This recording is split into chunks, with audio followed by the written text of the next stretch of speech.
Les actes et les propos racistes augmentent dans l'Union européenne, un phénomène que l'on retrouve même dans les débats politiques au sein du Parlement européen. We have 20 million Europeans who are the Negroes of Europe. 20 million young people are Negroes from Europe, yes.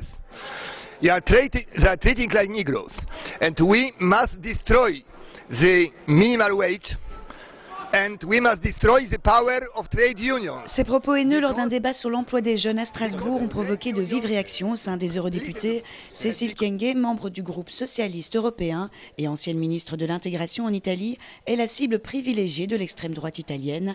La socialiste d'origine congolaise dénonce les dérives dans les discours politiques, surtout lorsqu'ils sont reniés. Il n'a pas reconnu d'avoir fait un discours raciste. Alors là, c'est encore plus grave. C'est pourquoi je dis qu'on doit commencer par la communication, on doit commencer par le langage, si possible avoir même un vade-mecum pour le langage qu'on utilise. L'Association européenne pour la défense des droits de l'homme avait déjà condamné le discours discriminant de certains parlementaires sur la situation des Roms en Europe.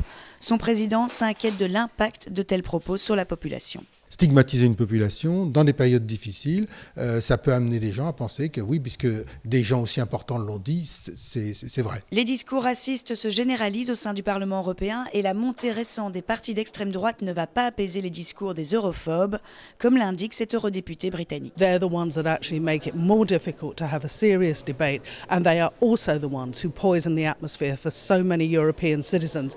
Comment sanctionner ces dérapages racistes avant qu'ils ne se banalisent? Pour Cécile Kyenge, la peine carcérale serait une option.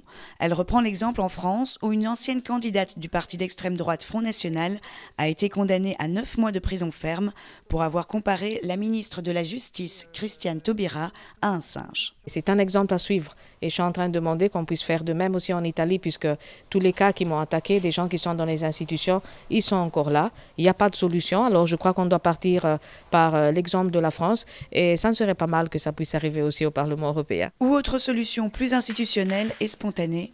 Il faudrait peut-être qu'il existe une commission interne qui puisse permettre de dire à tel député, non, ça c'est au-delà de ce qui peut se faire. Ou bien le fait qu'il y ait en séance plénière une opposition des autres députés en disant, dans une forme ou sous une autre, en se levant avec un panneau, comme ils l'ont déjà fait, en disant « stop ».